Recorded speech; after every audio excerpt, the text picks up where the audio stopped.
All right, ladies and gentlemen, welcome here to the Snake Sports Talk Show. We are live in the 702 in Las Vegas, wherever and however you may be watching and listening today. Instagram, Twitter, and Facebook is where you can like and follow me on all social media platforms. Also, subscribe, hit the bell button to the home of the Snake Sports Talk Show. That is the Spotlight Sports Network and the Snake Sports Talk Show, and follow me on Spotify as well for all of my latest podcast episodes. I'm actually going to be getting back into my podcast shows soon.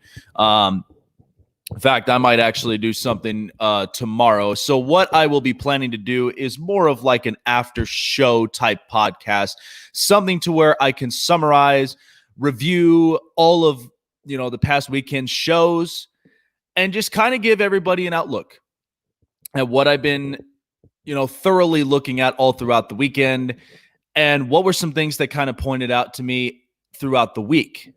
So I think it would be great. I think it would be a great start from there, because I know it had been a long time. I mean, I think last time that I had checked, it was only about 15 episodes in or so, and that was about it. And never really kind of, put another episode out again. But that all things like that are going to change. So I'm really happy and I'm really excited about it. Hope you all are having a great weekend. I know for sure yesterday was such a great day. Celebrated my mother's 50th birthday as she has made it to the halfway point. And it was a lot of fun. Lots and lots of fun. Great times with great friends. And by the way, I mean, the tacos were amazing. We had a taco truck that was there yesterday and had a lot of really, really good stuff. I mean, it was carne asada, marinated chicken, al pastor, all of the good stuff. It was all so delicious and so great.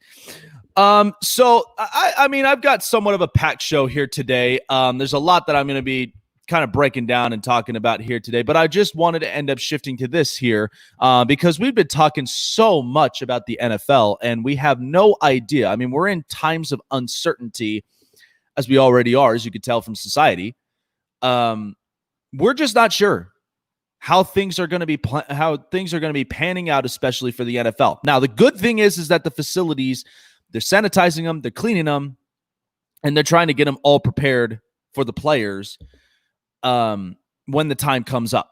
Now, there have been a lot of questions because of the fact of, number one, the Hall of Fame game between the Steelers and the Cowboys.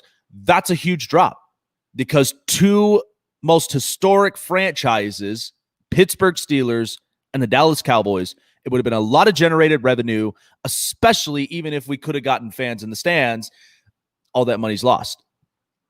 It was actually going to be such a great day for Canton, Ohio, with the fact that two premier franchises who have been around for years playing in the Hall of Fame game. I mean, the stadium would have been packed. But unfortunately, it just didn't pan out that way. And that's kind of just one thing we just kind of look at from there. It's sad and unfortunate. But at the same time, I mean, this is for the protection for the players and staffs and trainers and so many others within the organizations. So it is, in fact, a tough hurdle. And I think, in a way, it's just one of those things. It's a difficult obstacle, and that's something that the NFL is willing to take head on. I mean, they're not afraid of the challenge. But at the same time, they're getting facilities prepped up. Lots of these players. Now, we've been seeing all over. I mean, you've been seeing on social media every day, players working out on their own, keeping themselves healthy, fit, and active until the season starts up. That was with every sport as well.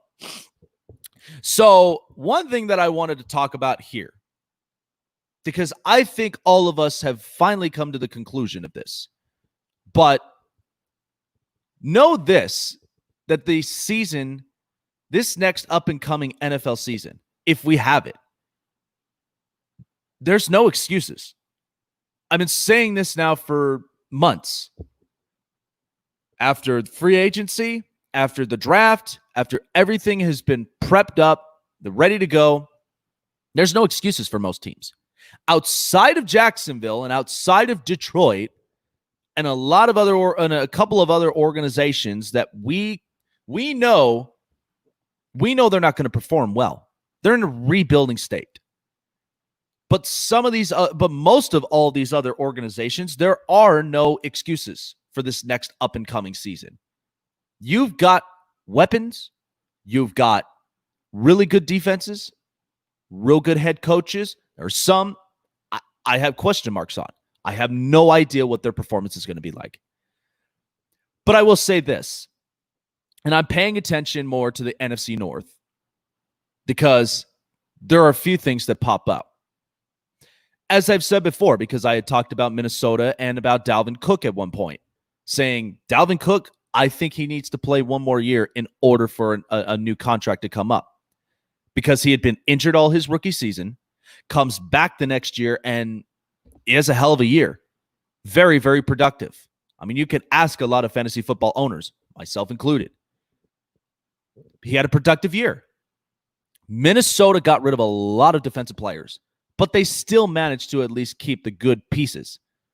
They still kept the more impactful pieces in their defensive roster. But they are revamping. It doesn't seem like they've lost a lot. Sure, they traded away Stephon Diggs, but they ended up drafting Justin Jefferson. So they got themselves another really good secondary wide receiver next to Adam Thielen. The other thing of it is the Chicago Bears, and we know with the situations that they're dealing with, and from the looks of it, Matt Nagy looks confident at what he has in his roster. He looks confident. We're not sure exactly how Mitch Trubisky is going to produce for next year, but we know bringing in Nick Foles, and look, it's not that big of an impact, but it is something that's going to push Mitch Trubisky to his limit, which it should. He's already been in the league long enough. And this is something where it's no excuses for Mitch Trubisky. He's got weapons. He's got protection, especially on offensive line, and a couple of real good blocking tight ends. This is something now that the Chicago Bears are trying to improve on. And the other part of this is their defense. Their defense got stacked again. Khalil Mack, Robert Quinn, the secondaries have also upgraded. And this is something where Chicago, I mean, their defense, they're ready to play. And not even going to mention about Detroit, because we already kind of know the position that Detroit is going to be in. So the only team that I could tell you with no excuses would be the Green Bay Packers. And I have been saying this now for the last couple weeks, couple months. You can kind of see the changes in Aaron Rodgers. And a lot of people, this is what I've been hearing all throughout the week. What the Green Bay Packers failed to do in the time that they have Aaron Rodgers. Out of all the time that Aaron Rodgers has been a part of this Green Bay organization, one Super Bowl, one Super Bowl, a few playoff wins, and not much else really Green Bay could do. Not much else that could keep Green Bay on the radar, on the map of teams that are tough in the playoffs, they're tough in the season, and could make a run at the Super Bowl. There have been a lot of complications when it came to Green Bay. Now, a lot of people will say, well, he doesn't have a secondary receiver. Well, he does have Devontae Adams, and I think he's a very impactful wide receiver. He also does have a run game in Aaron Jones. We saw that last year. I can't believe how many times people have left Aaron Jones out of the picture, but he has been impactful in the offense.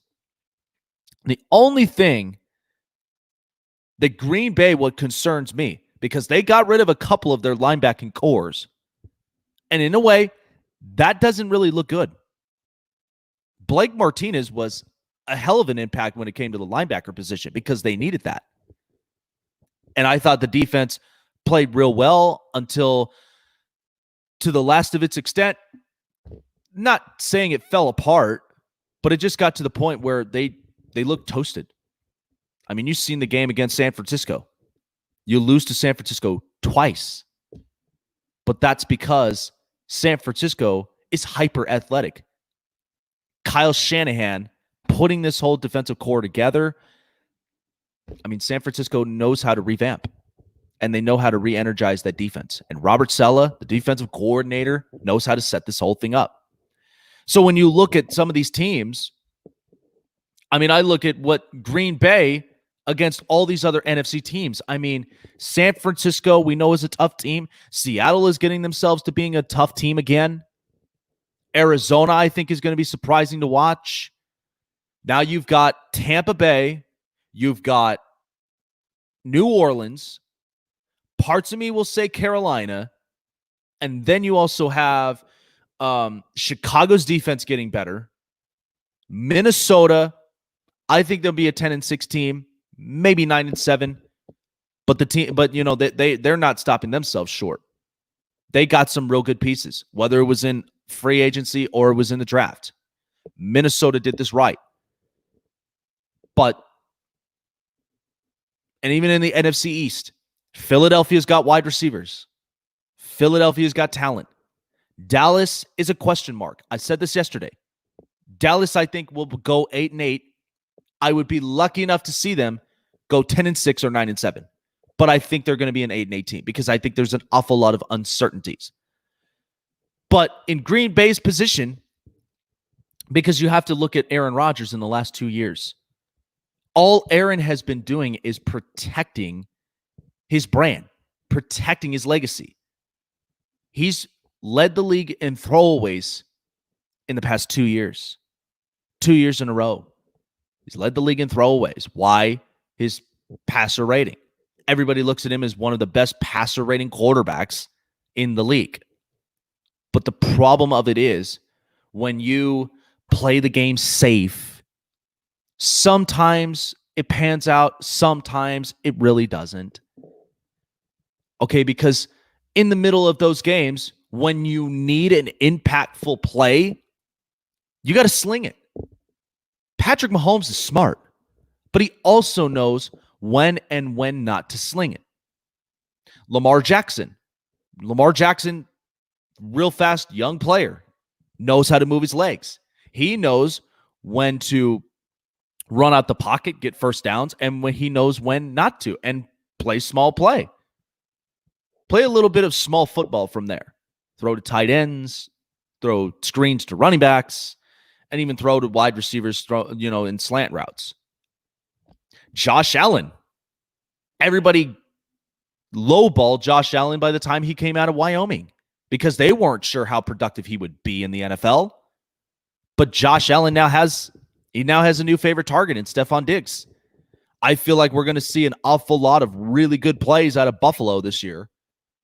But that is the point where you take a risk. And you know what the other thing that bothers me too is that people now start to look at Tom Brady and they start to think, I don't think he's got much in the tank in his arm. What? Tom Brady didn't turn into a systematic quarterback. He's not a systematic quarterback. He still has gas in that tank, especially for him to throw good plays. I mean, think about it. His favorite target has always been Julian Edelman. The only unfortunate is New England didn't give him another real good wide receiver to throw over the top. But now all that's changed since coming to Tampa. Chris Godwin, Mike Evans, he's got an awful lot of weapons that he can throw over the top at. Don't be surprised if Tom Brady comes out the same way that Peyton did in Denver. That's always been my feeling. But getting back to Aaron Rodgers is that Green Bay, over the years, the way that they've treated this whole thing, they didn't really give so much for Aaron Rodgers because they felt like, oh, he's the golden child. He's the one that he knows how to sling it, knows how to throw deep balls. We just got to give him a wide receiver and then we'll be good. It's not really enough if you think about it. You remember the last time when they won the Super Bowl against Pittsburgh Steelers? I mean, they had a hell of a secondary. Charles Woodson, Tari Bigby, A.J. Hawk, Clay Matthews, B.J. Raji. They had a real good defense. It was a good defense. And the following year, they went 15-1. And then all of that just kind of fell short. Green Bay is at a point. This is why would everybody start freaking out about the fact that they went and drafted up for Jordan Love? There was a reason behind that. It wasn't just because of Aaron Rodgers, a little bit of that snarkiness. It's not. And that does happen over time the older you get. But at this point, Green Bay, they have a second chance at doing the right thing from here. Because once Aaron Rodgers is gone and he's done, you've got Jordan Love, who I hope that there was a reason why they drafted up for him. Because if it got to a point where they treated Jordan Love the same way that they would treat Aaron Rodgers, Green Bay will never figure this out. Think about it. Only one quarterback in Green Bay's history, Bart Starr, won 2 Super Bowls back-to-backs. Favre had won 1. Aaron Rodgers had won 1. There are analysts that says that Jordan Love might win 2. But I'll believe it when I see it. Because ultimately, it isn't just about the quarterback you have. There's a lot more to it. Yes, you got to have a franchise quarterback that builds your franchise. But at the same time, they gave up their defensive core and their linebackers. Couple of guys got injured. A couple of guys got injured on the offensive side. And that's what left Green Bay exposed. I mean, you've seen it twice. You faced against San Francisco, lost. This was a 9-7 team last year that went 13-3. I really found it hard to believe that this team would be 13-3. Because even they go to other places, like they go to Los Angeles against the Chargers. And that was a rough day for Aaron. Because that whole defensive front line with Joey Bosa, they were not having it. They're shutting Aaron Rodgers down. That's the difficult part. Now, we'll see exactly how Mike McCarthy favors out in Dallas if he elevates Dak Prescott. Because I think at the end of the day, we don't really give Mike McCarthy all that much credit. Because we were stuck with the decision of who was the more impactful in Green Bay, the coach or the player? Which one? And a lot of people all favored Aaron Rodgers. And now that Mike McCarthy is in Dallas, lots of things are bound to change. And I think that is something that we'll see if we do have a season, because this is where the lines meet. That if Mike McCarthy turns this organization around in Dallas, and Dallas makes the playoffs, they were able to beat Philadelphia twice, New York twice. I'm sure they'll definitely beat Washington twice because, I mean, you have a young quarterback in Dwayne Haskins, but I have no idea how impactful he'll be. And then you have Aaron Rodgers. If Aaron Rodgers can get back to where he was before, stop trying to protect your legacy. Okay? The passer rating isn't really all that unless you're making risky throws that may potentially get you back in the game. Patrick Mahomes is not afraid of that. Tom Brady's not afraid of that. Drew Brees isn't even afraid of that. It just comes over time. But that is something that I think Green Bay, if we've thought of this over the years, this is what they've turned out to be. That's why I think Green Bay might go 7-9 or 8-8.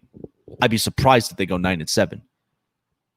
But there are a couple of real good competition teams out there. I just don't think right now, after everything that Green Bay has built up, that they're really prepared for. Let me just say this. because I did ended up talking a little bit about this sports bubble. And a lot of people had their insights. Everybody kind of had their thoughts on this. And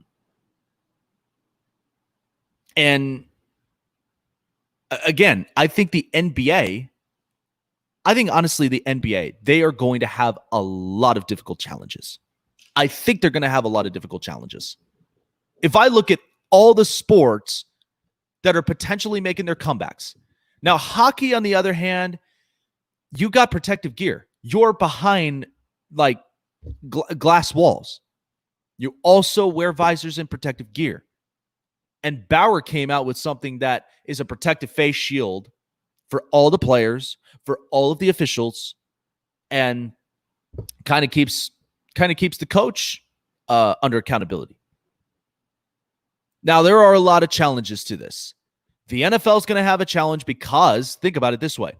And it was funny. I was having a conversation with a real good friend of mine. And the one concern that I have are with the offensive linemen because they're close to each other. They make contacts. They either block or they either bust through the line and try to get to the quarterback. And I mean, that's a tough challenge. It's a tough challenge to deal with now that we know that we're dealing with COVID.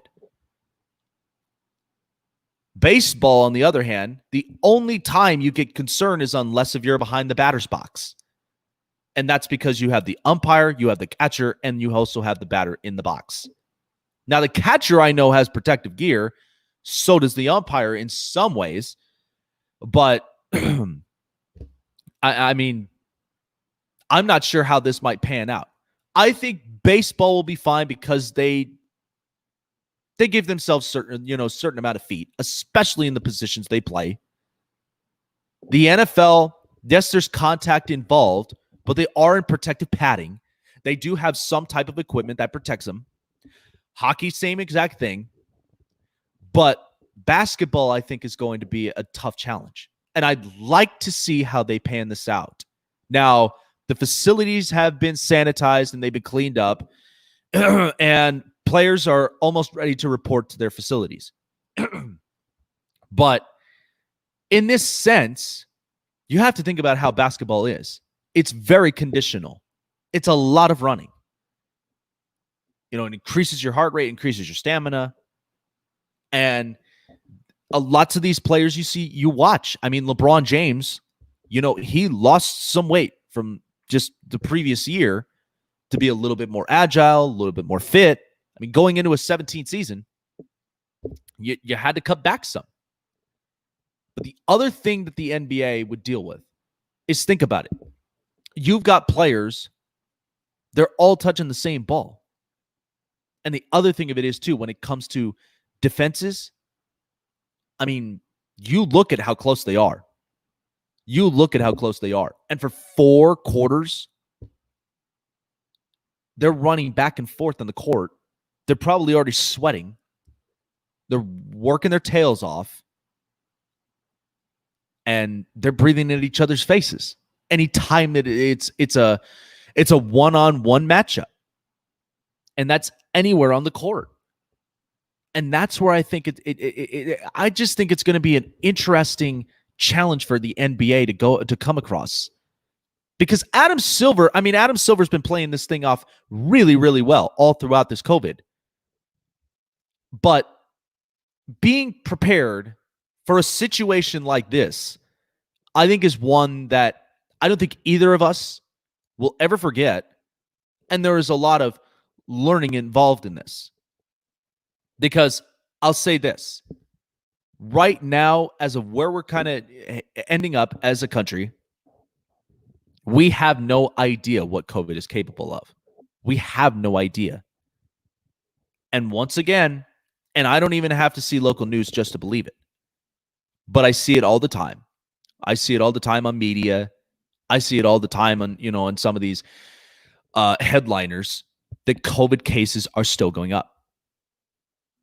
But we knew that, right? We knew for the fact that there were going to be more tests involved. There were going to be more results. And this is something that is preparing us. Because I said this. The second we were in isolation for 3 months, maybe close to 4, we knew we were going to come across tough challenges. And yes, since we're in the summertime, going into July soon, we're going to have to come back to this again in the fall, to where now we were already out in the summer. We've had our time. We cooled down. Now we're coming back in again because we're now trying to really pinpoint and figure out this COVID thing. We're really trying to pinpoint this. And which is why that I think that we'll come back to this in the fall and hoping that we have good news on it. But besides the case, I'm happy of the fact that sports is making a comeback. But I will guarantee you this. Not a whole lot of people are going to be talking about COVID when this is all over. Not a whole lot of people. I'm sure there are going to be some people who might dismiss it, but some people will talk more about, hey, we had sports during a pandemic. We had sports during COVID. These were trying times. These were times that we never even thought of. We never came across. We weren't even prepared for it. And this is where I think that this is going to be, I'm not going to say the word excited, but these are going to be a challenging time in life, in sports, in just anywhere that you are. It's a tough challenge. Think about it. I live here in Vegas. It's mandatory now that we have to wear masks in public in 115-degree weather. I mean, to me, that's exhausting. And there are a bunch of questions that I have. What about people who deal with asthma? What about people who deal with this and that and other developments? How are we going to cope with that? There's a lot of challenges. There's a lot of challenges that we have to really take on, find ways to prevent it, and still follow the guidelines. Be smart, be safe, be courteous to one another. But in this whole return of sports, I mean, NASCAR, honestly, NASCAR's been the one sport that never stops because if you think about it, the drivers are all in the best position possible because they're all in the comfort of their vehicles and they're just driving away. You know, they're making it a hell of a race, whether it was the iRacing when we were all isolated or now they're back on the track physically. And there were limited fans that came out into the raceway. Limited. There are also a couple of sports that have gone on, like, for instance, golf. I mean, golf is very open. There's not so much activity, even though, yes, you do get fans. But, I mean, you think about it in your real life. Any of you that are golfers that watch the show, I mean, you go out to some of these beautiful, gorgeous, knocked out golf courses. And you're just out here on a Sunday morning, just playing a couple holes. You know, and you're just minding your own business. You're doing exactly what you're doing, especially through these times. But I'm happy that sports is making a comeback. I'm especially happy that baseball is. But it's going to be a tough challenge. But I think it's a challenge none of us will ever forget. None of us will ever dismiss this. But I think the NBA and where they're kind of sitting at with this bubble in Orlando, I still think they probably should have played here in Vegas because I think who wouldn't want to? Who wouldn't want to? And the hotels, like you think about it, all these hotel companies that are here in the Vegas Valley, they'd kill to have clienteles like that. Organizations who travel, who come here to Vegas, and they got it prepped up. Sanitized, cleaned up, all these hotel rooms, they're all spotless clean. I mean, they're doing the part. But again, it was only just a matter of the decision. But I'm excited that sports is making that comeback, and hopefully we'll have some sort of pinpointed idea of how we can deal with this together. Coming up next, I'm going to be talking about there are three teams. There are three teams, and I've been talking about this all week long. And I've also been hearing for at least a couple of colleagues of mine and a couple of people that I've been watching and listening to on the radio as well. But there are 3 teams in the NFL that I think is a make it or break it season. And I'll break down all of those and why that I believe it's a make or break. Because again, this is no excuses if we get the NFL back. This is no excuses this year. And then also I'll be talking at least a little bit about Major League Baseball, what to expect, because I just think that this whole thing is setting up for a couple of teams. And I'll explain a little bit more about that coming up next here on the Snake Sports Talk Show. Don't go anywhere.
All right, ladies and gentlemen, if you're just tuning in, so glad to have you all here on a beautiful Sunday morning here. It's just been a fun weekend. Really good to at least spend the time as much as I can with great friends, my family and stuff like that. And it's been one of those chill weekends, and I've really enjoyed it. So I've been talking about this before we got into the break. That there are 3 teams in the NFL right now that I know for a fact this is a make it or break it year for them. 3 teams. All of them, all 3 of these teams, they've got to make the playoffs at all costs and however they can. So the 3 teams that I have pinpointed are the Cleveland Browns, the New York Jets, and the Dallas Cowboys. There are a couple of other teams as well that I've even thought of who it's also make it or break it. I still think it's Dallas's, and Dallas is a make it or break it team for this year. Absolutely.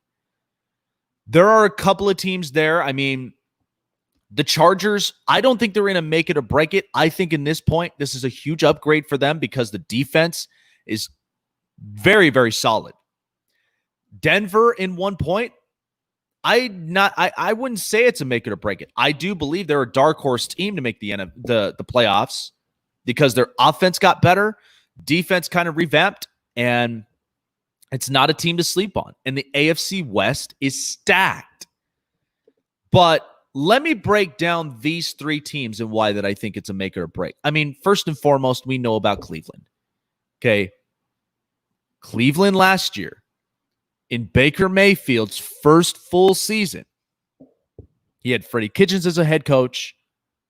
They traded up for Odell Beckham.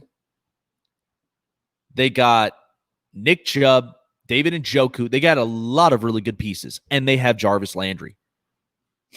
The thing about Cleveland is because Cleveland still has not made the playoffs in years. And their irrelevancies have gone on for years.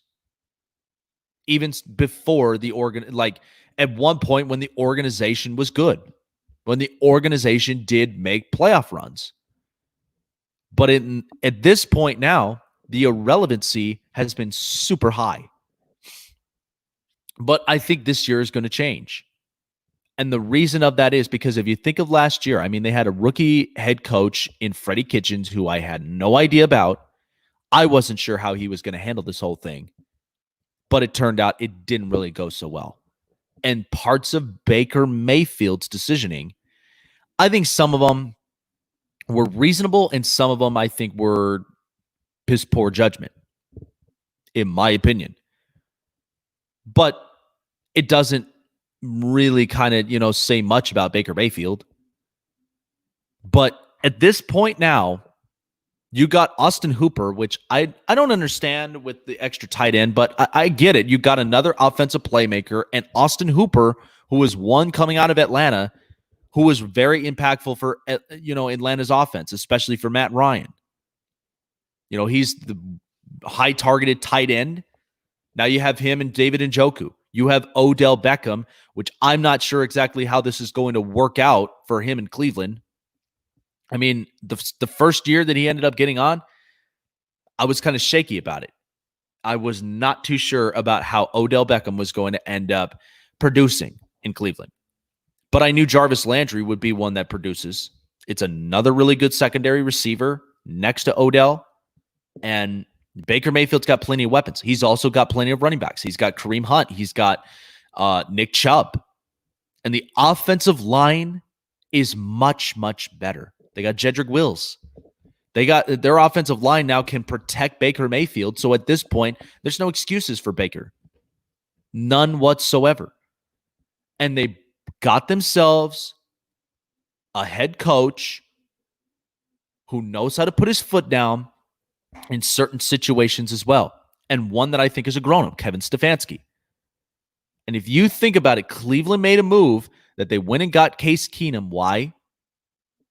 Kevin Stefanski, back in Minnesota, worked with Case Keenum, really liked him, thought he was a hard worker, and he produced.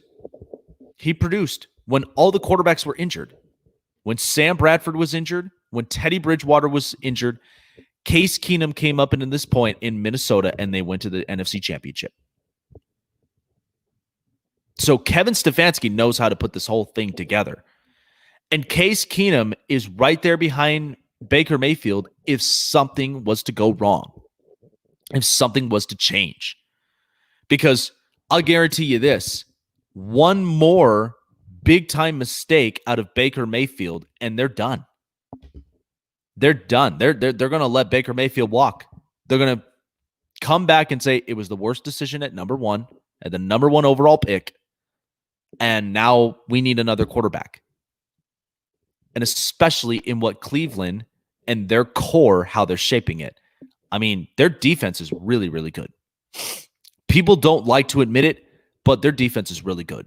I mean, Denzel Ward, Olivier Vernon, Myles Garrett, they've got some really good, impactful defensive players. And in an AFC North division where it's filled with Baltimore, Baltimore's got no holes. Baltimore's got none. I mean, their defense and offense is very impactful. And then you've got Pittsburgh, who I look at their defense and I never really shut them out. Never shut out their defense. And Cincinnati, we'll see how Joe Burrow produces. I hope that Joe Burrow has, his career works out in his favor. Because I still think that he's a really good college prospect, that coming into the NFL, a lot of things change. But I hope that Joe Burrow produces very, very well. I'm not saying he'll be a huge impact in his rookie season, but he'll be good to the extent that I think he can make it in this league. Amongst guys like Justin Herbert, Tua, Jordan Love, Jalen Hurts, lots of these young quarterbacks, I think he'll produce well. But in Cleveland's perspective, this is why it's a make or break. Cleveland has been out of the playoffs for far too long. The expectations were high last year, and they fell down. They crumbled. This year, you have a grown-up in the head coach position who knows what he's doing and is straightening this team out. That's why I think there's parts of Baker Mayfield that I think are going to come out for the better, not for the worse. Because I think what ended up happening was once Freddie Kitchens was head coach, there really was no true leader in the locker room. Everybody kind of did their own thing. It was one-man effort. But this time, having Kevin Stefanski, he'll straighten this team out. Baker Mayfield is going to come out a different quarterback, probably one who may have a little better judgment of play calling. And I think is going to make this team produce. And Cleveland's got a break in their schedule this time. That this is where it's no excuses. I'd say Cleveland may go 10-6, or they may go 9-7. And this is one that Baker Mayfield needs to be on his game, needs to at least understand the playbook. The second team is the New York Jets. And I said this before. And I have a colleague of mine as well who covers up the New York Jets, and I've been talking with him about this for a while. I'm not saying there's one particular player is the reason why that it's a make it or break for the Jets. It's the entire team as a whole. Because the no excuse thing as well. They've got an offensive line. They have protection now for Sam Darnold. I mean, Mekhi Becton is built to be a lineman. He's got weapons now. He's got Denzel Mims. He's got Brashad Perriman.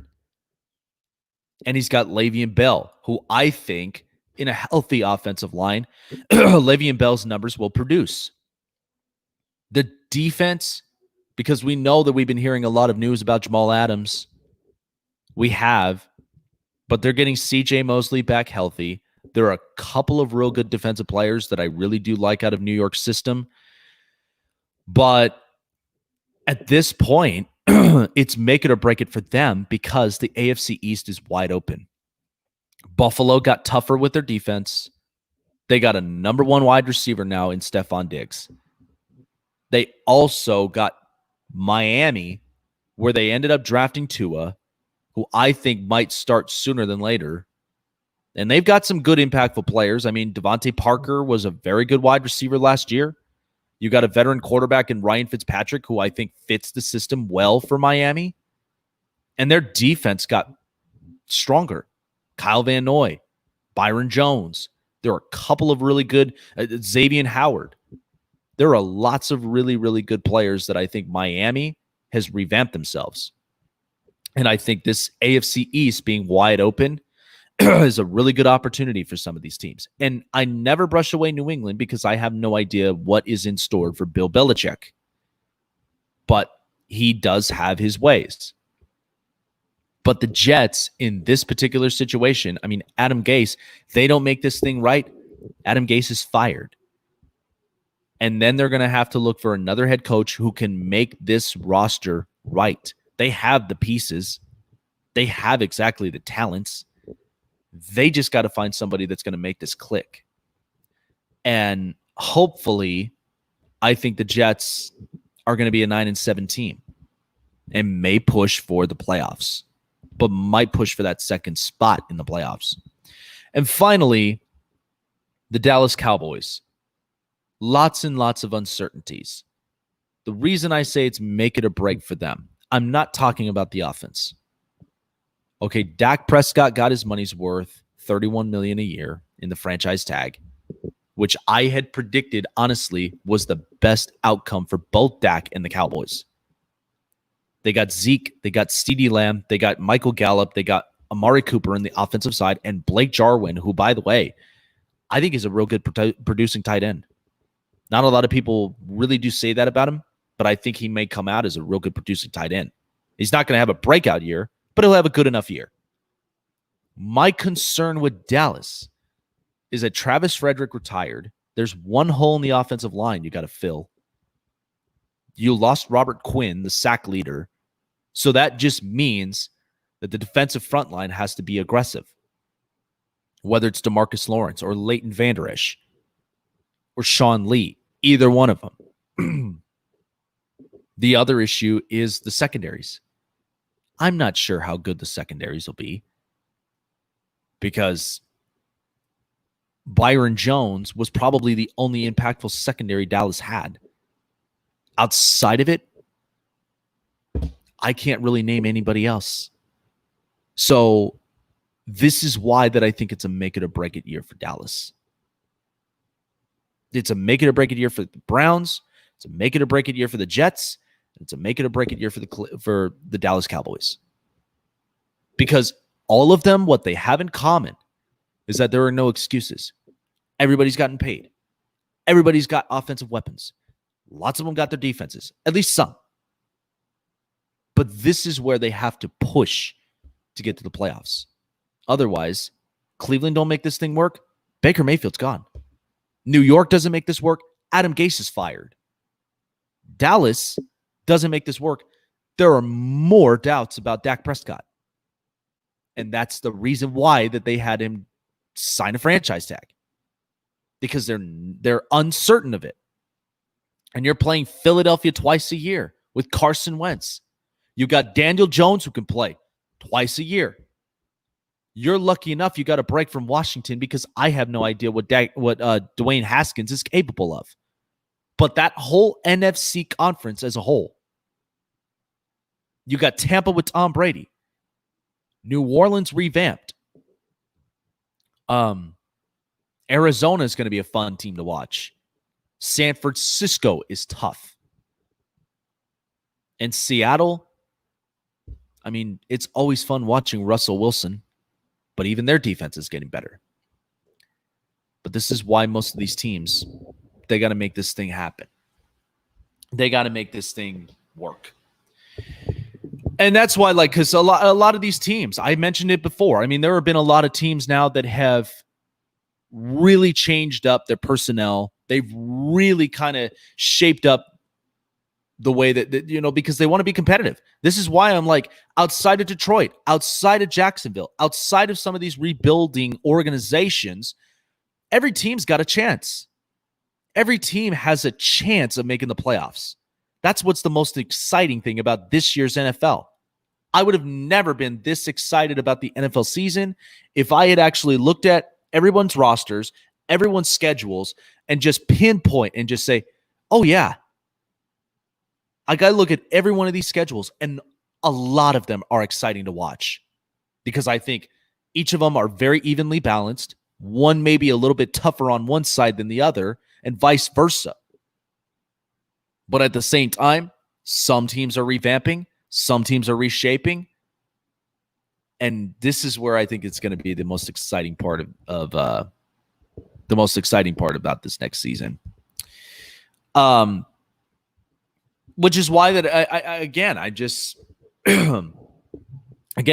when I pinpoint teams like this, I look at their roster, I look at their schedules. Cleveland's got probably one of the most easiest schedules in the NFL. I mean, the Raiders would love to have a schedule like that. The Raiders would love to have a schedule that Cleveland has. And something that could at least keep them in competition. Because think about it. The Raiders are going to be coming across a bunch of teams that we know are tough. All of them that are in the AFC West. And some that, you've got primetime games like the game against Tampa. Watching Tom Brady. And so many other really tough teams.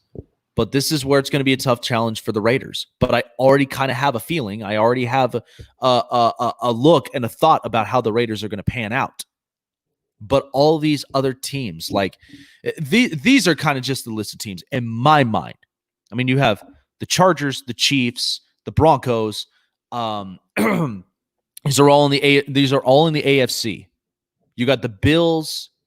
Parts of me, like I said, make it or break it for the Jets. Hopefully. Miami, I don't think it's a make it or break, but it'll be interesting to see them in the playoffs. It would be very interesting to see the Dolphins in the playoffs. Other teams in the AFC South, you got the Colts who revamped. They got their quarterback. They got very, very nice offensive weapons. That is something that Chris Ballard has been able to build in their organization. Then you've got a Tennessee, which I have some question marks about. But Mike Vrabel is a very good defensive-minded coach, which is why I can't dismiss that. But it will be interesting to see how Tannehill deals with his contract extension year. And then you have, listen, I love Deshaun Watson. I really, really do. I think Deshaun Watson is a very impactful player in this organization for Houston. But you're playing with wide receivers who I truly think they're on their last limbs until another injury goes down, and I don't think Deshaun Watson will have a receiver to throw to. And then you've got the AFC North. Cleveland is much better. Baltimore doesn't look like they have any holes on offensive defense. And then you got Pittsburgh, who has a real good defense. But it's going to depend on how motivated that Big Ben really is. Because, I don't see Pittsburgh being as very impactful. I really, really don't. Because if anything that I've learned from last year after Big Ben went down, Mike Tomlin can coach. Mike Tomlin can coach. And there have been times where I've had my thoughts about Mike Tomlin. There have been. But after watching last season, he figured this whole thing out. He took a lot of these players. Now, the quarterback position is, as I've said, because outside of Big Ben, Duck Hodges, Mason Rudolph, not very impactful backup quarterbacks. If you think about it, all these teams that have real good backup quarterbacks. You got Philadelphia. You got Dallas. You got the Chargers. You've got, in some parts, Kansas City. Matt Moore was very, very good under Andy Reid's system. And there are a bunch of other teams that have good backup quarterbacks as well, because you got to have that. But I think Pittsburgh may lack at that if there's one thing that's makes this team done. But those are teams in the AFC. In the NFC, Seattle, San Francisco, Arizona. Parts of me wants to say, the LA Rams only because of Jared Goff and Sean McVay, because I can't dismiss that. These are two very impactful guys in this organization that make this work. McVay puts out the playbook, and Jared Goff is out there executing it. And he still has weapons. I mean, he still has Robert Woods, and he's got Cooper Kupp. So he's got something. The only difference is that run game. That's the only thing that hits the LA Rams. The other teams that I can also mention, I mean, you got Tampa Bay, you got New Orleans, you've got Carolina, you've got Minnesota, you got Chicago revamping their defense. Parts of me, like I said, I talked about this earlier in the show about Aaron Rodgers. I mean, Aaron, if he gets back to the way that he was before and be a little bit risky, maybe things might pan out for the Green Bay Packers next year. The NFC East, Philadelphia. Parts of me wants to say the Dallas Cowboys. And don't dismiss the New York Giants. They've got some wide receivers. The difference is hopefully Joe Judge can coach. Hopefully he can. But the defense has to be reshaped. The offense I know has receivers, and they've got Saquon Barkley, best running back in the league. And there's a lot of competition here. There's an awful lot of competition here. Outside of all the teams, Jacksonville, Detroit, Washington, a lot of these rebuilding organizations. Outside of them, this is an open, even platform for everyone. That's why I think it's going to be exciting to watch, and I cannot wait for it. Hour 2 coming up next here up on the show. Don't go anywhere. It's the Snake Sports Talk Show.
All right, ladies and gentlemen, hour 2 here on the Snake Sports Talk Show, wherever and however you may be watching and listening. We are live in Las Vegas.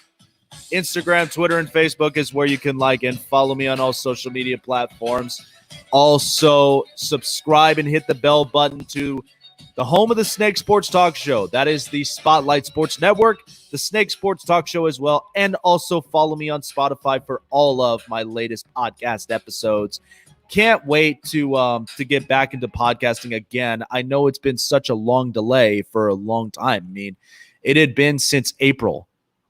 And I've told people this when it came to the podcasting and stuff like that. I mean, there were just some things that just happened. I mean, number one, COVID did happen.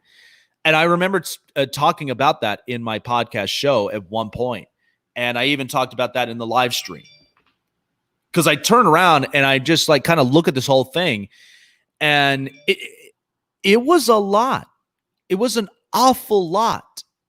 And if there's anything that I can learn, and especially, and this is where I'll kind of take the time from here before I move on to the next segment. But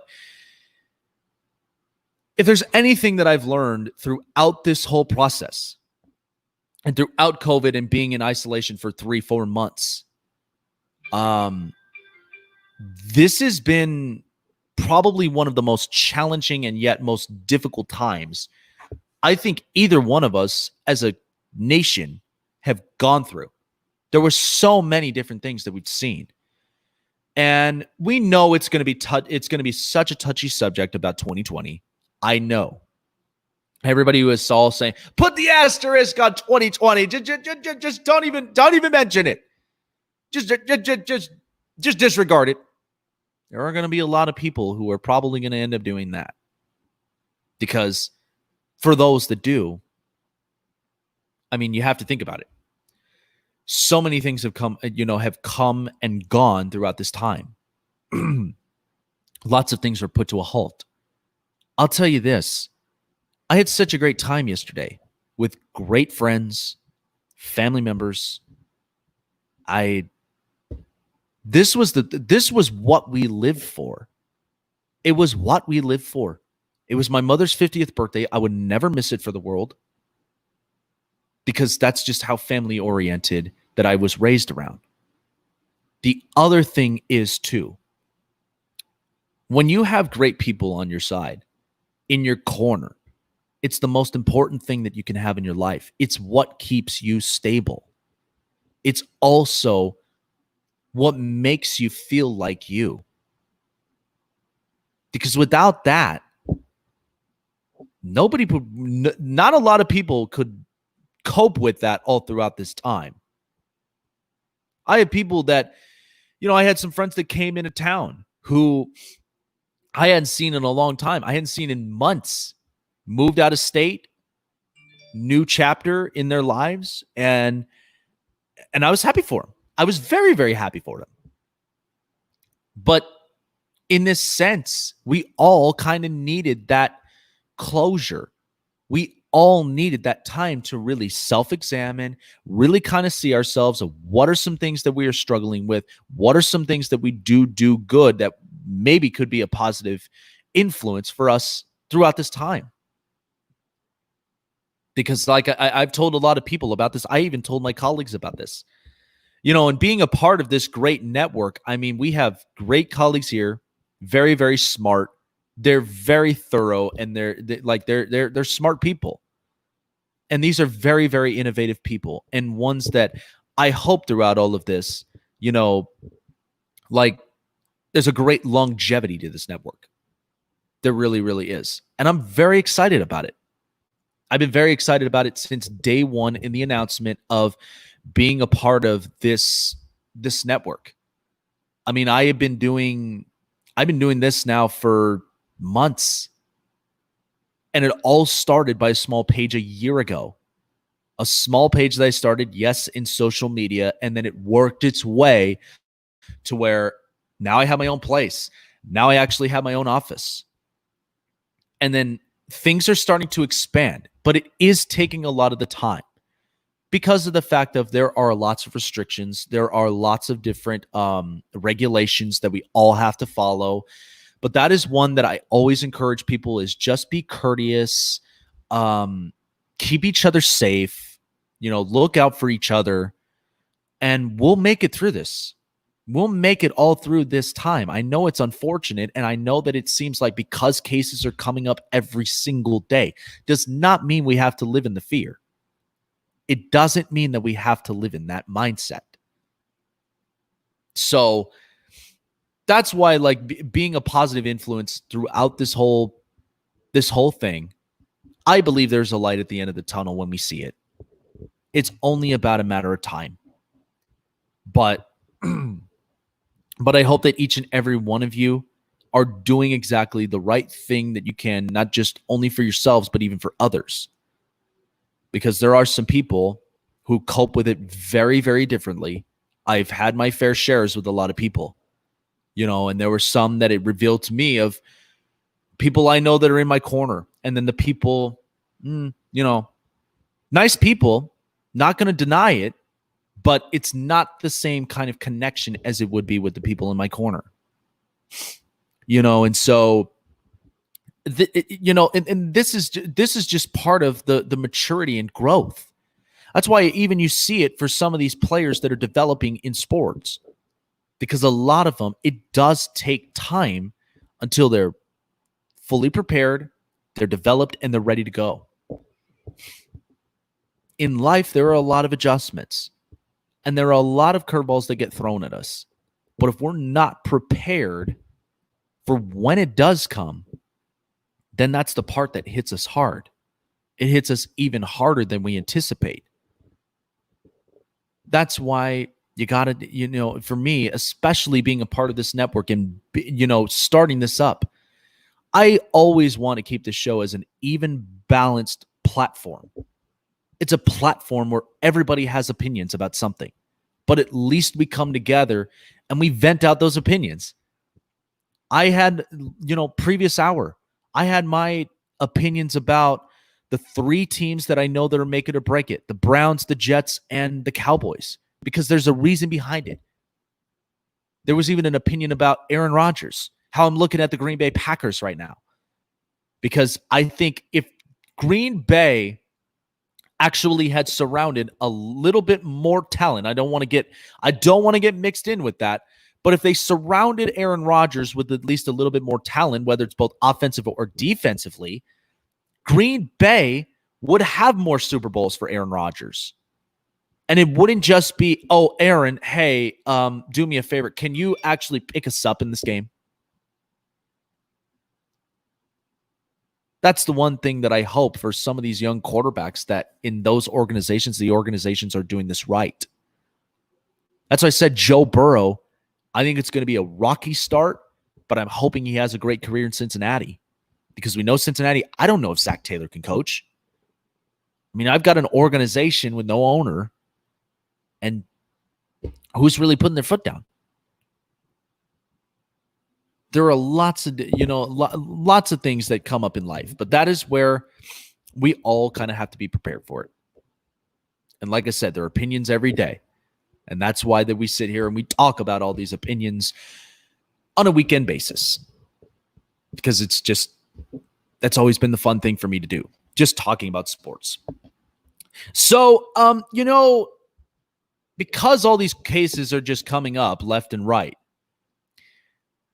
as I've said before, I mean, the NBA, they had 16 people out of the 302 that tested positive for COVID.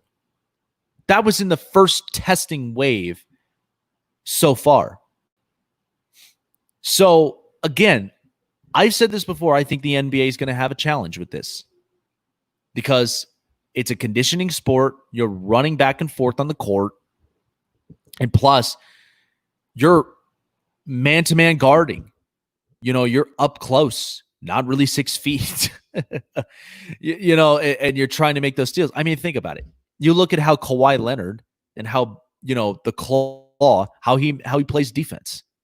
Plays them up front and just wants to swat the ball away from you. One mistake, and Kawhi will see that. LeBron, he goes up for every single play, especially defensive plays that just takes the ball out of your hands. So there are some challenges in basketball, but at the same time, I look at these tests and I'm just like, okay, Only 16? All right. We have that out of the 302. I'd say that's progress. Because, yes, there are going to be constant tests. This is only the first wave. So give it at least a little bit of time. I'm sure the NBA will figure this thing out. Because we've seen the schedules. I'm going to break it down as well and kind of look at all these schedules coming up. And I'll be breaking that down coming up next. But I think this is going to be interesting. I think this is going to be interesting. And I can't wait to end up sharing more about that when we come back from break. Don't go anywhere. Snake Sports Talk Show. We'll be right back in just a moment.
Welcome back, everybody, here on the Snake Sports Talk Show.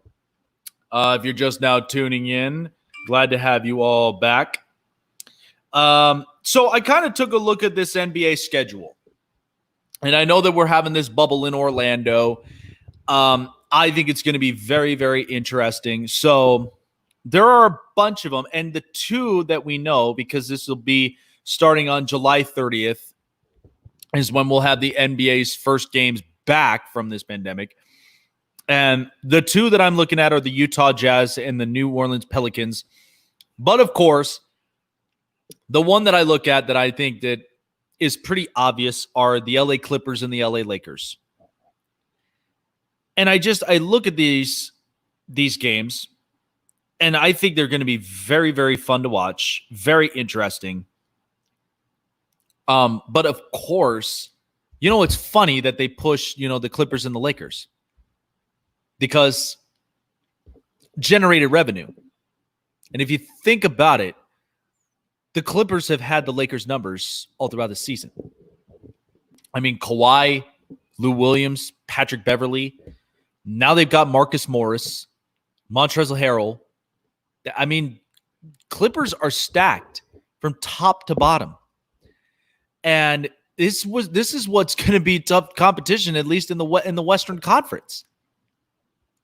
And the fact that, again, you have 13 teams in the West because the West is so outfavored, and then you have 9 in the East. I still believe it should have been a balanced 11-11 for playoff bracket, for bracketeering.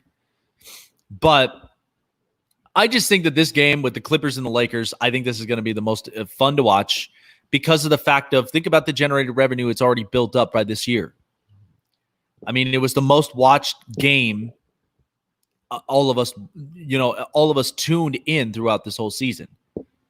And it was fun to watch Kawhi. It was fun to watch LeBron, Anthony Davis, Lou Williams. So many impactful players. But this is one that I think is going to be interesting for the Lakers because, number one, they are losing Avery Bradley.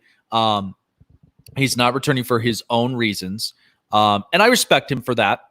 And I think it's the right decision for Avery Bradley. And you got to take care of exactly what's happening personally. I totally get it, and I understand it. But if you think about it, the Lakers do have a lot of utility on their – not a whole lot, but they've got some utility on their side. I mean, KCP could come in at the position at point guard.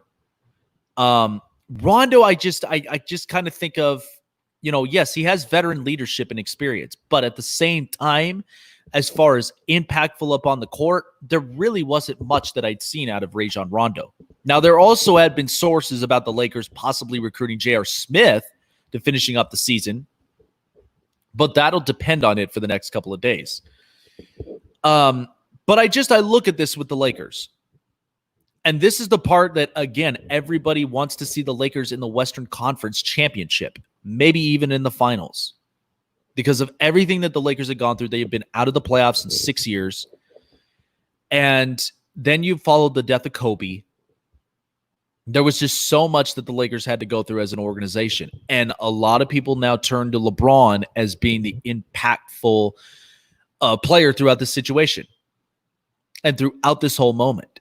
But again, I love this matchup between the Clippers and the Lakers. I still think this would be a matchup that would be done in the Western Conference Final and something that would go all the way to Game 7.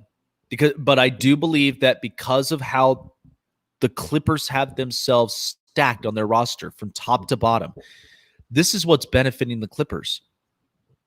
Clippers have plenty of rest. Kawhi has had plenty of rest. Paul George has had plenty of rest. Lots of these players have had plenty of rest. And they have role players in every position. Big-time role players. Patrick Beverley has a tendency to get under your skin. So does Marcus Morris, Montrezl Harrell, Lou Williams, but he's also impactful in putting in important shots. The other thing, too, Paul George and Kawhi Leonard. I mean, Kawhi Leonard, we know, is probably one of the best mid-range jumpers in the league. But that is the part that I think the Lakers are going to have a difficult time with. But I think it's going to be a grinder type of series. And that is something that, looking into the NBA and how that we're going to end up dealing with this, is one that I think is going to be a tough challenge, but it'll be a challenge worth watching, and can't wait for that. I think it's going to be great. I think it'll be interesting, and we'll see. There's a lot of challenges that the NBA is going to go through, and I can't wait to see it. Time now for the hot press. So here was one that I thought was a big time story. So the branding company Under Armour, who produces all of their athletic gears, their shoes, socks, and etc., all sorts of stuff. Under Armour is attempting to break its 15-year, $280 million contract deal with UCLA.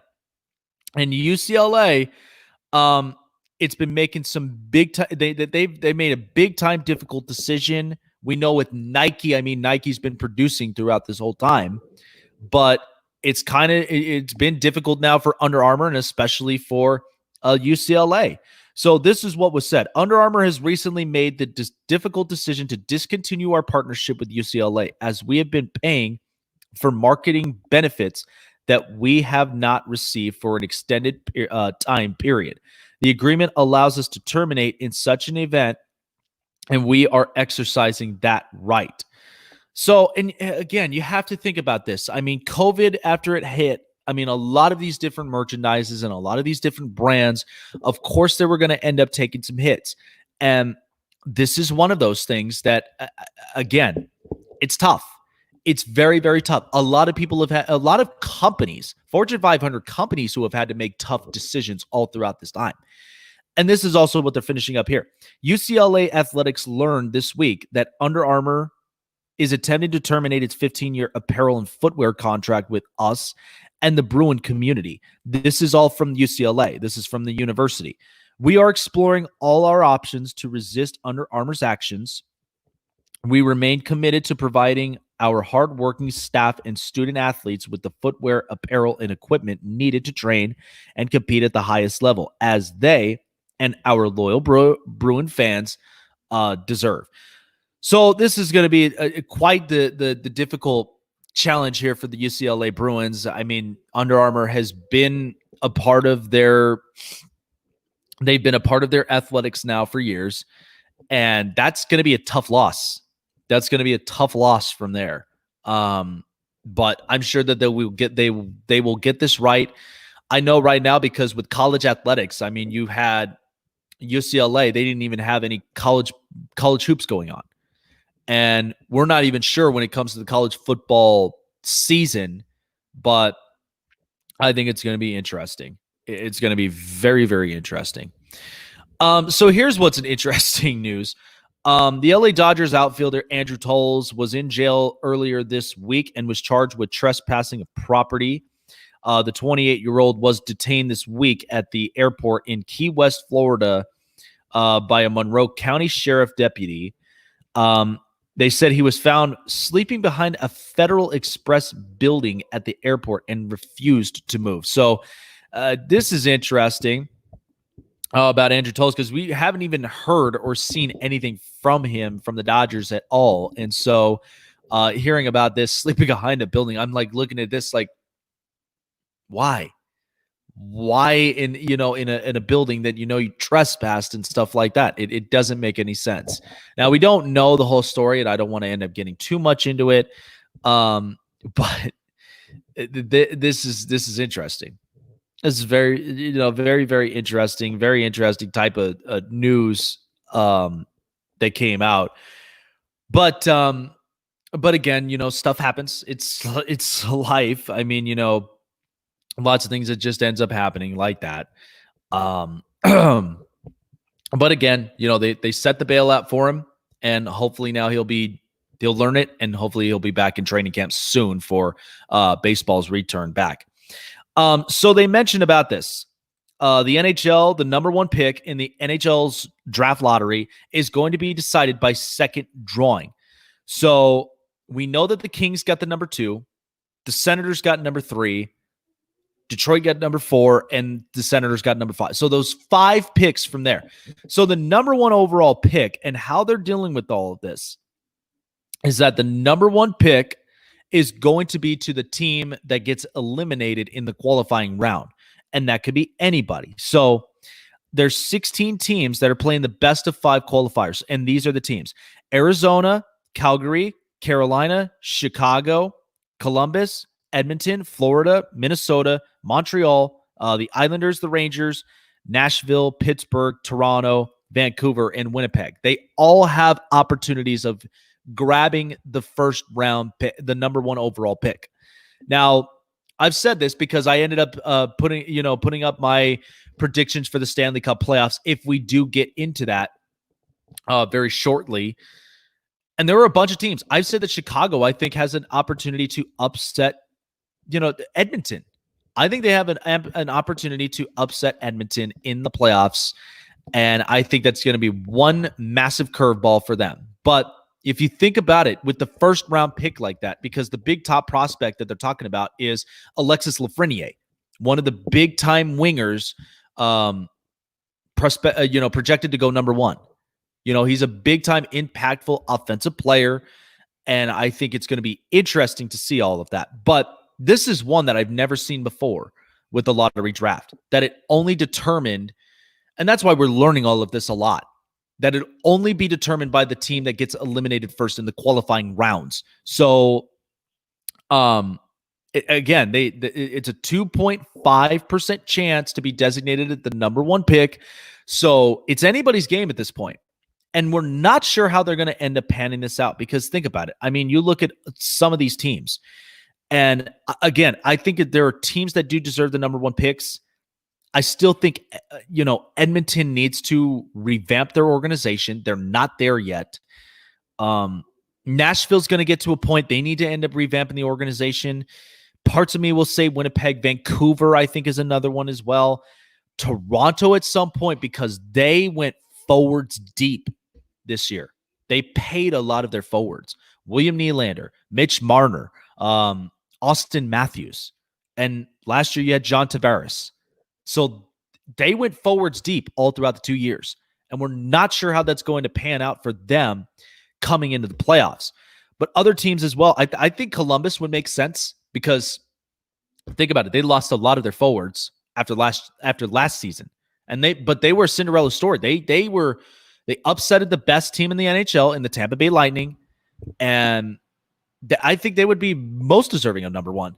Other teams also, I mean, the Arizona Coyotes, they got to figure out their personnel. They're close, but they're not there yet. Even parts of me thinks Calgary. Calgary needs offensive firepower. They have been so flat with their offense this year that it's been quite the question for the Calgary Flames. But this is, I think, is going to be interesting. Something I've never seen before, and I'm not sure how this is going to pan out. But if you think about it, a lot of people are just like, "Oh, please, dear Lord, don't be Pittsburgh. Don't let it be Pittsburgh. Don't let it be Carolina. Don't let it be some of these other, big time teams who we know that they already have the personnels." But this is going to be interesting. I think it's going to be a lot of fun to watch.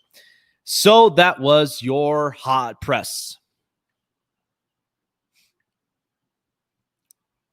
Coming up next, I'm going to be breaking down a little bit more on potentials for baseball, because now having baseball back, there are a couple of teams that I have up on my list, and I'm going to redo this, not entirely, but I'm going to end up saying some of the teams that I think are going to be impactful with this whole thing, with this whole, coronavirus going around, and getting baseball back and now having a 60-game season, and which teams are going to benefit from it. Because like I said, it's 40 games in division, 20 games that are out of the division. So you don't want to end up missing that here on the Snake Sports Talk Show.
So first and foremost, I want to thank all of you guys for tuning in throughout this whole weekend. I really, really do appreciate each and every single one of you here.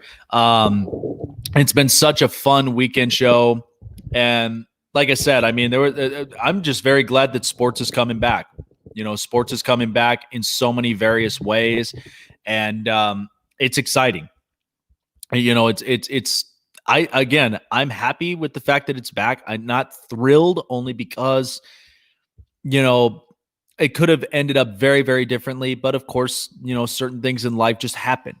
And so, but at least the good thing of it is sports is coming back. So, I hope that all of you guys have a really, really good weekend. Be safe, be courteous to each other, and hopefully we'll get through this soon.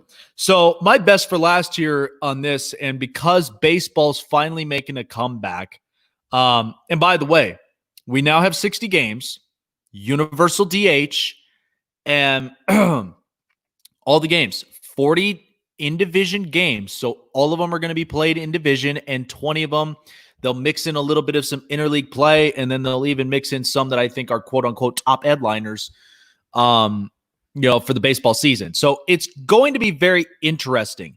But because of this pandemic and because of everything that's happened, and now it's being a shortened season with 60, because honestly, if you think about it, 60 games goes by quick. 60 games goes by very, very fast. And it's much, much faster than before you know it. And so, the one thing that I looked at, and I know I had my top 10 at one point, this was a while back, before the season was even about to start. There were a lot of teams that I looked at that I think have big time potentials. And I think, honestly, now there are going to be lots and lots of changes, even with this COVID. There are going to be some that I think there are some, I honestly believe that, because there's a lot of changes. There are a lot of changes all throughout this year. But I really, really do think, this is going to be very, very exciting. But I'm going to get into a couple of teams that I believe personally are going to be very, very impactful. Can't wait for it. This is going to be fun. So here we go. So we're looking at a couple of teams here in the AL. So I'll start in the AL before I work my way into the NL. So 60 games, it goes by very, very quick. And there are a couple of teams in my mind that I think could very, very much benefit from this. So in the American League, number one, I do believe that the New York Yankees are very much going to benefit from this 60-game series because of the fact that they were dealing with injury plagues all through last season. Pitchers were hurt, players were hurt, and it was just like a never-ending injury carousel for the New York Yankees. But I think now, because of this pandemic and now being shortened to 60 games, this is actually pushing, and I think this is going to be a favor for the Yankees to make it to the World Series this year, even with a shortened season like this. Not a lot of people are going to be too thrilled, but again, it is what it's going to be. They signed Garrett Cole for 9 years, so they have him for a longevity contract. And if you think about it, they got some real good defensive players. Gio Urshela, Giancarlo Stanton's going to be coming back. Aaron Judge is coming back. Gleyber Torres, I think, is he's a young kid that's very impactful. I think he's going to have himself a hell of a season for at least the shortened time. But I think this will be interesting. Another team that I think is going to be very impactful, one, I do believe the Oakland A's. I think that the Oakland A's, they're a young core group that they're constantly revamping and reloading every time. It's the Moneyball effect. That's just how Billy Beane plays this thing. So the pitching staff, if we've learned anything, the relief pitching staff had a low ERA last year. It was second in the league. And yes, it was unfortunate because they had to play the make it or break it game, the wild card game. And that is something that the Oakland A's have not had much success in. But I do believe in a shortened season. Now, there is some competition in the AL West because you have the Astros, the Angels, the Mariners, and the Rangers. The Mariners I don't see being very, very competitive. Rangers somewhat here and there, but I think also at the same time you also have the Angels who are trying to get back into the playoffs because they've only been in the playoffs once. And the A's got some offense. Matt Chapman, Matt Olson, Steven Piscotty, Ramon Laureano. I'm also very excited to see Jorge Mateo be very, very impactful for this Oakland team at second base because I've watched a couple of games out here in Vegas, and this kid is the real deal. This is a kid that they picked up out of the Sonny Gray trade along with him and Dustin Fowler. I think Jorge Mateo is going to be a big-time impact for this young organization. I mean, this is real good potential for the Oakland A's. And I think, and I don't want to think too highly, but this is a team that I could really see moving forward being competitive. Not a lot of people can say that. Not a lot of people are very invested in that, but I do think the Oakland A's will benefit from this. Another team that I think could benefit is the Chicago White Sox. I've had them at number 10 in my top 10 countdowns. And my thing with the Chicago White Sox is they're also getting younger. They've got some real good pitchers. Lucas Giolito, Ronaldo Lopez. You got Michael Kopech, who's going to be ready to come out into the bullpen or into the starting rotation. He's going to be another impactful arm with this pitching staff, and this is going to be very interesting for years to come with the White Sox. But they do have Tim Anderson, I think he's very, not like a hyper athletic, but he's definitely the type that sparks this team. Very athletic. You got Jose Abreu still. And then you got Eloy Jimenez, which I do think he's a big-time powerhouse. He's a big-time powerhouse hitter. They got Yasmani Grandal out of free agency. So a lot of things are changing up. And honestly, I love to see what Yohan Moncada will do this next season because this kid has a lot of potential, even coming out of Boston's system. Moncada, personally, I think he's the real deal. He's very much the real deal. And so I would not sleep on the Chicago White Sox this year. I think they've got some real good potentials to being a good team that can make an impact, makes a positive influence for their organization, and especially in an AL Central division that outside of Minnesota, Cleveland's revamping, Kansas City's revamping, and Detroit, they're also reshaping themselves also. But I've said this. I think it's going to be the White Sox and the Minnesota Twins that are very much going to be very competitive. Another team that I think is going to be a big impact in the American League. Now, not a lot of people do say an awful lot about this team, but I think parts of me believes that we might actually see the Angels in the postseason.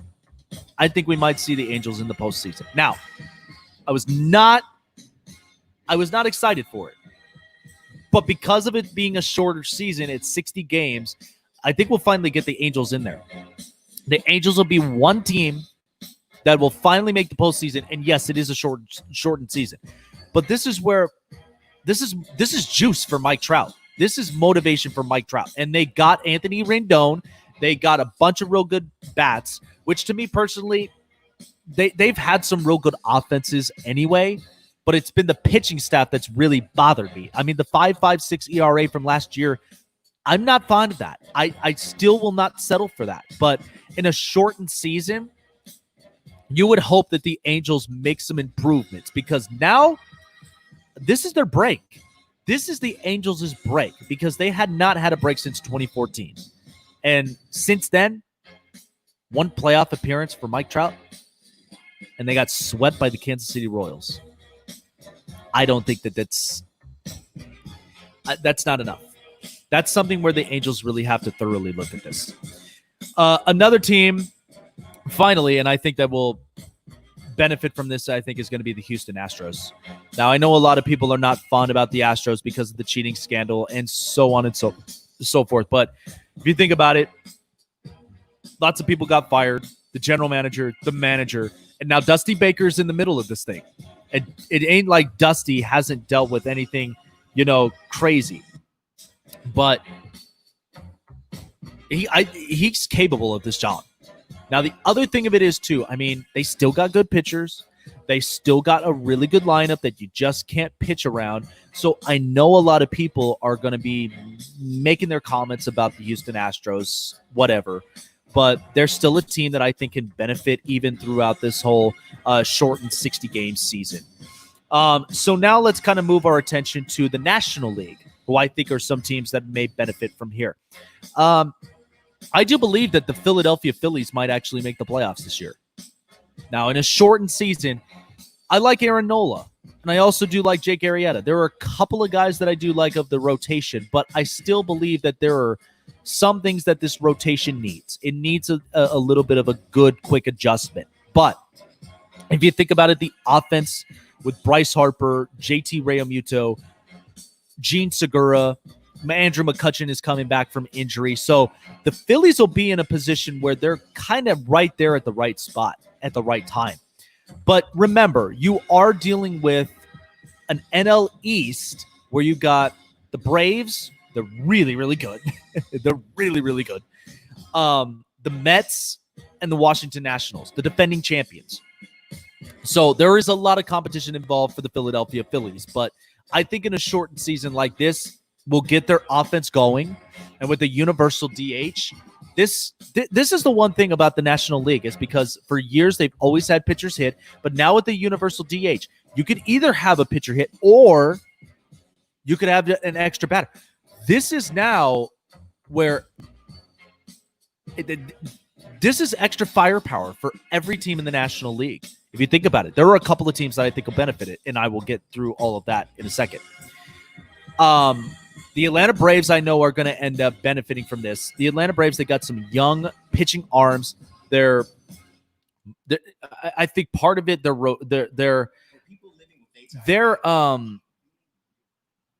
relief pen needed some work. They needed some work done, but they're not really that far away. If you think about it, the Atlanta Braves they're such a very competitive team. They got a really, really good roster, especially guys like Ronald Acuna. So this is why I cannot dismiss the Atlanta Braves here in this one. The New York Mets are another one because I think the pitching staff is going to get better.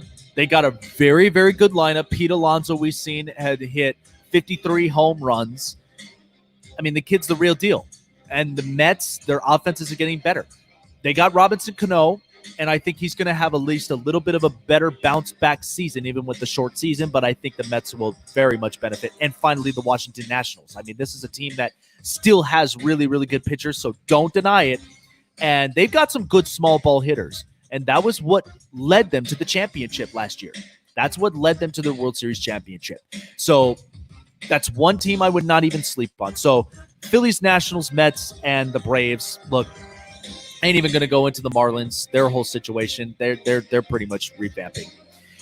Other teams I think that would benefit, I think the Chicago Cubs would be because of the universal DH. I mean, if you think about it, Kyle Schwarber will have a place now where he can just hit. He feels comfortable in it because that's the whole point of having Schwarber in this lineup was because of the bat. You couldn't put him at catcher after the ACL and MCL injury that he suffered years ago. Wilson Contreras now playing catcher. So they've got some utility, and everybody can end up using that DH spot for the good of their team. And that's one that I think is extra firepower for the Cubs. Now, the pitching staff is going to be a question because they did let some pitchers go, but they still do have some real good arms in their rotation. And that's something that the Cubs need to overcome and need to get themselves in contention if they want to make it into the postseason. Another team that I think is going to be good is the Cincinnati Reds. Surprisingly, their offense has been really, really good. They got some real good pitchers. Sonny Gray. We're hoping that Hunter Green would make his appearance soon in the major leagues. But I think Cincinnati's gotten themselves to a point where they got Mike Moustakas. They got at least a lot of real good, impactful bats in the lineup.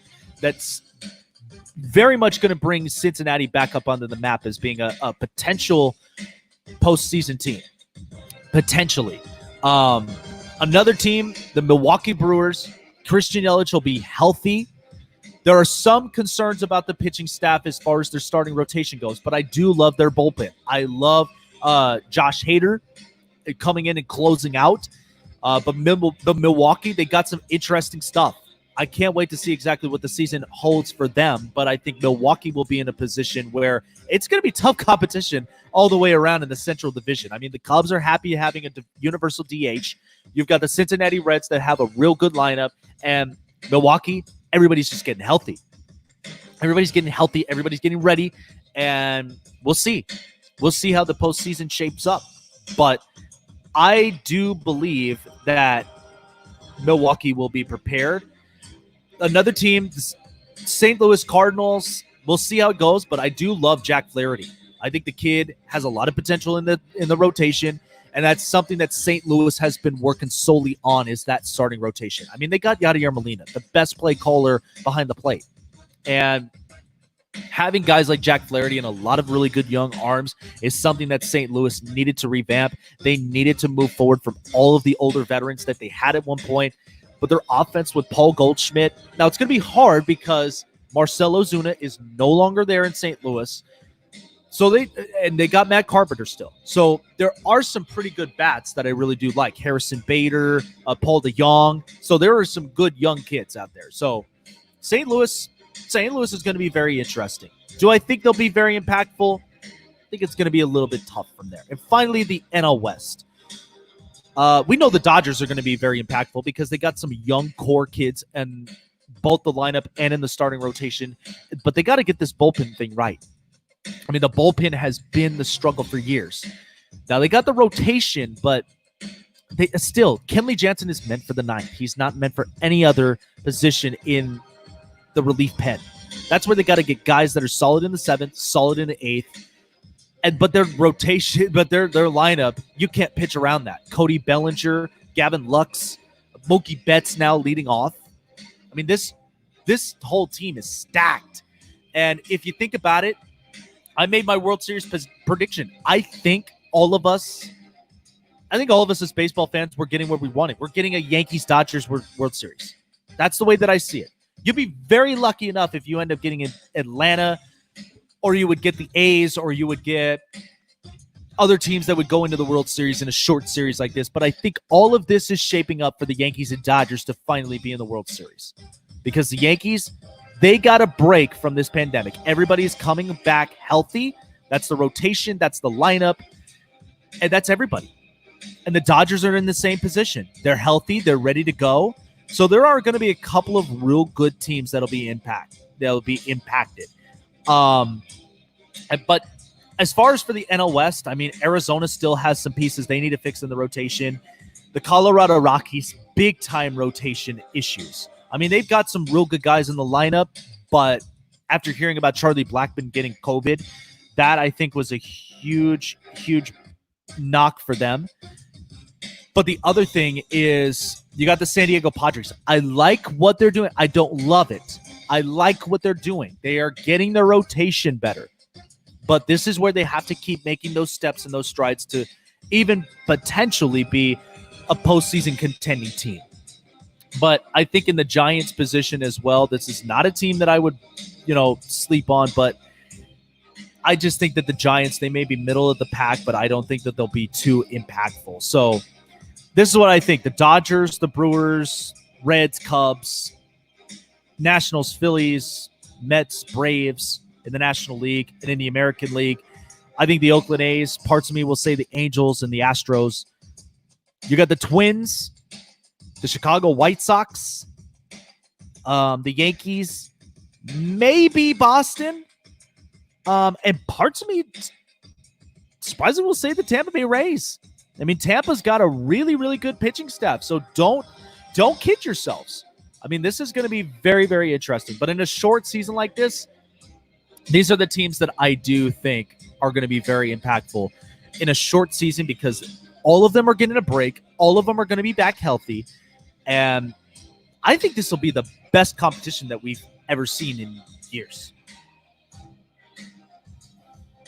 So there you have all of the impactful teams here for Major League Baseball. I just can't wait for it to start. I mean, this is going to be a lot of fun.